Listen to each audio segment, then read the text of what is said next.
Hello, everyone. Thank you for joining today. Today, I'll be covering the release for v5.28. And let me share my screen. All right. So today's webinar is Rover Product Enhancements v5.28. Remove room type from a rate, guest mobile number added to the in-house guest report, and more. Presented by StayNTouch implementation consultant Galen Coles. I'm your host, Erin Fisher, the content writer here at StayNTouch. Today's presentation will cover how you can get the most out of the Rover v5.28 product release. In this webinar, we will explore how to remove a room type from a rate when no active reservations exist, discuss currency symbols removed from CSV exports, review room status changes due to out of order, out of service, housekeeping return status added to the room activity log, and discover the addition of guest mobile number to the in-house guest report. We will have a short Q&A session at the end of the presentation.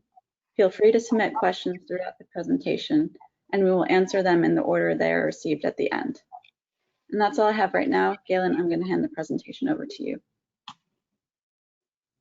Awesome. Well, it's great to be here with all of you. Thanks so much for joining us this morning. Erin, can you see the screen okay? Yep. Okay, great. So starting off with our first subject or update, which is the removal of room types from a rate code in the case of active reservations not existing in the future.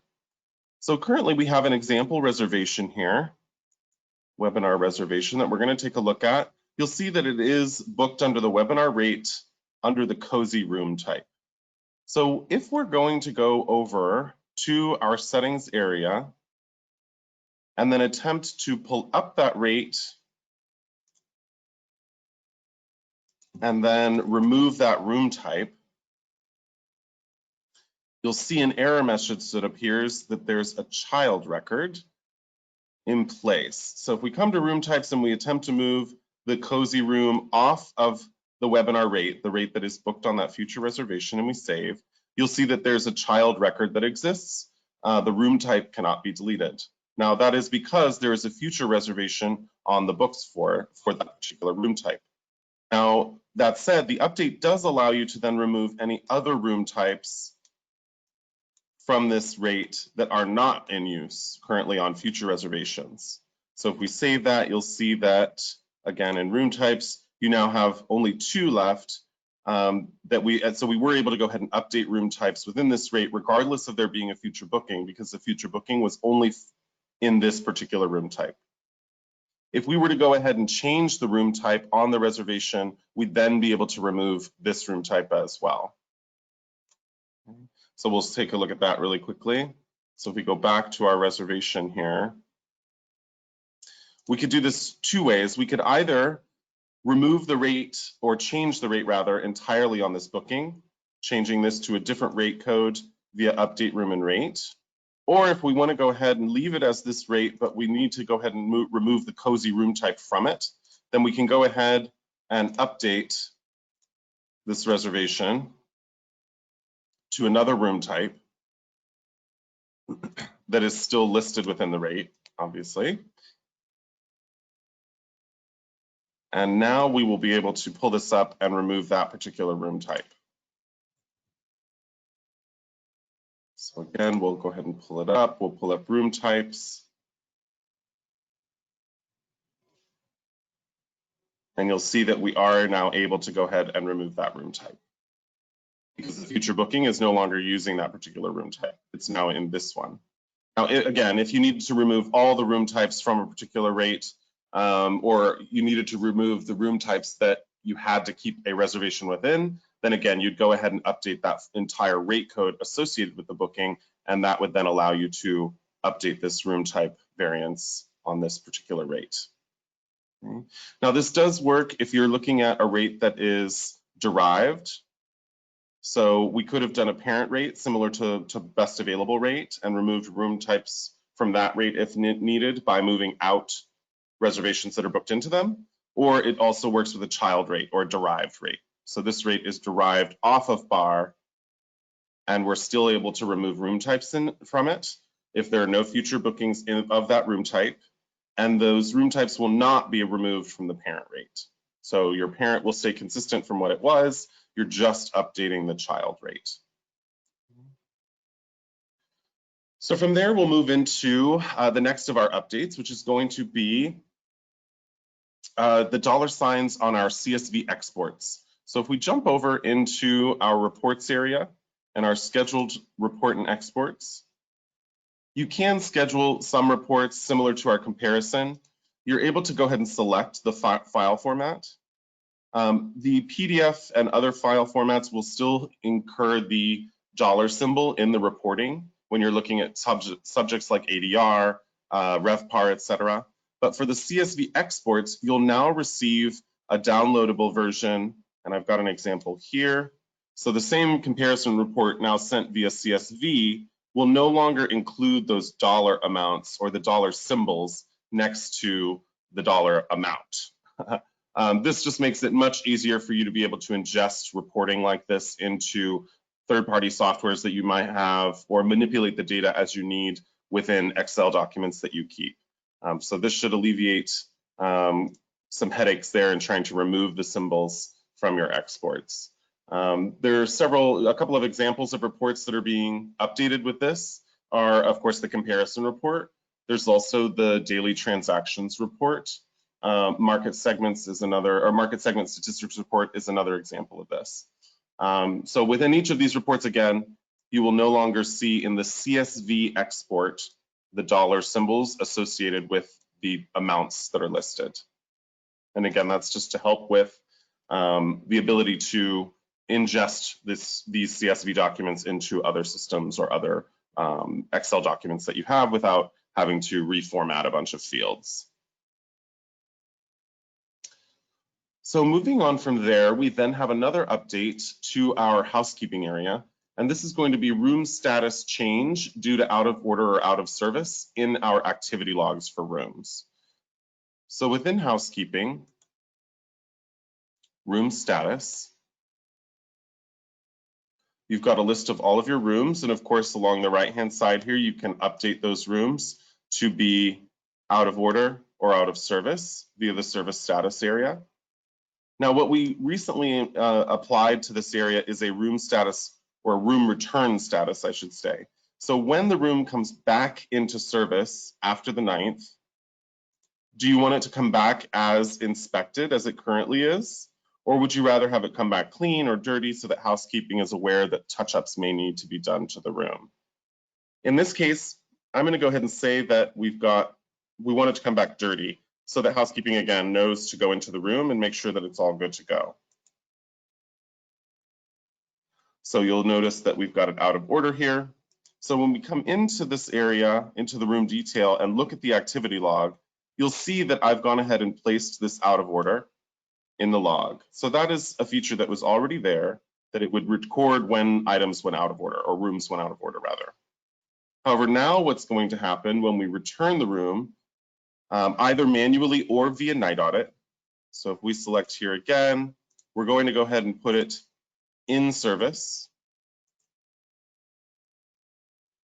You'll see then that the return status still takes effect even with a manual change, so that nothing is missed. So that in the event that somebody came in and inadvertently returned this to in service status, it would still return as the housekeeping status that you listed.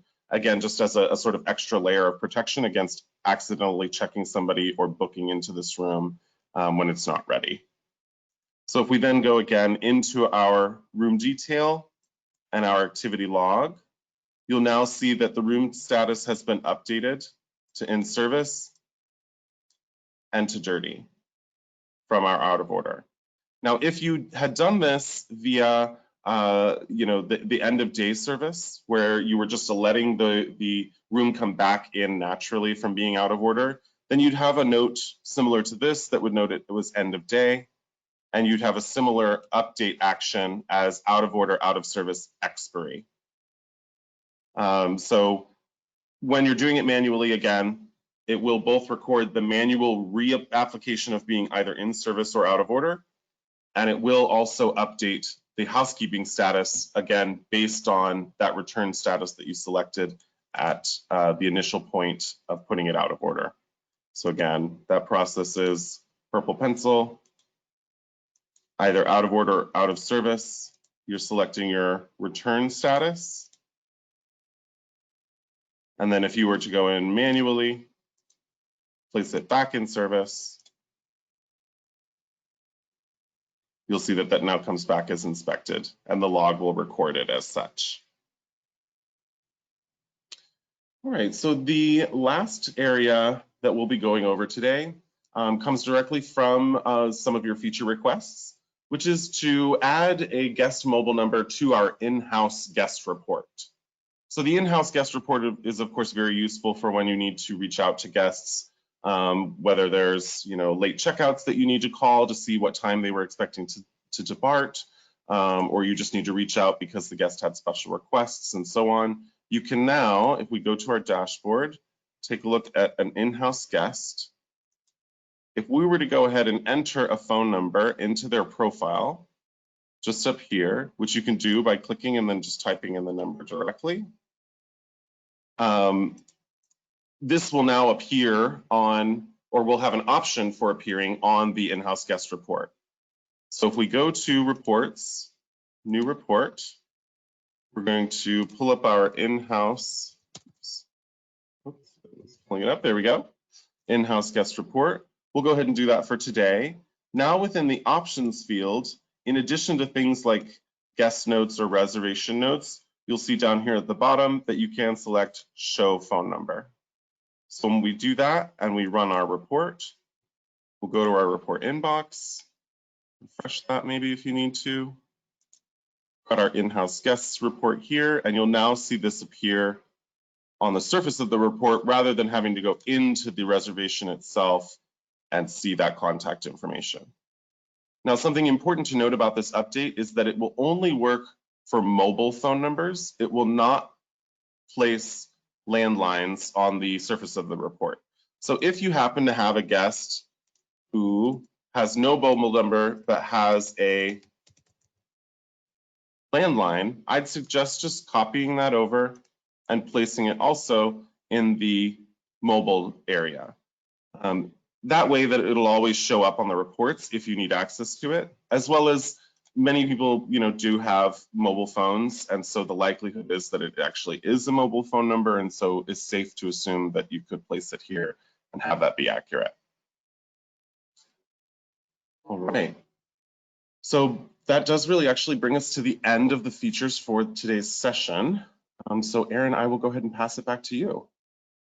All right, thank you, Galen, for that insightful presentation. I'd now like to take to the floor for some final questions. Remember, you can submit questions through the question box in the middle of the control panel.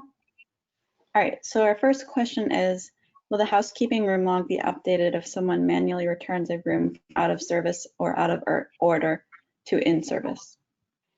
Yes, the log would be updated, as you could see. So when I manually did the update to, and I believe it was 204, we go to the log again, you'll see that at this point, this is when I manually placed it back in service. So you see that my name is identified as having updated this from the room status tab. If it had been done automatically, you'd see again this out of order, out of service expiry. And if it had been done via the night audit process, you'd see this end of day as the user that processed that update, as opposed to an actual user like you see here. Great, thank you. And then the next question is, can you remove a room type from a rate if that is double derived? Yes, so in the event that, let's say you have a rate derived off of bar like AAA at 15% off bar, you then have another rate which you've actually derived, let's say that's your AARP, and you've derived it off of AAA because it's 5% more than that off of bar. So rather than doing it off bar, you just did it off of AAA. If you needed to then remove a rate type off of that AARP rate, which is derived from AAA, and then similarly derived from bar, you could do so, and that would not affect the parent rates of that double derived rate, meaning that all the room types on bar and AAA would remain as is, You would, however, be able to update the room type specific to that AARP, your double derived rate, and that would take effect. Awesome, thanks. And I'm not seeing any more questions. I'll give everyone a couple seconds to enter those.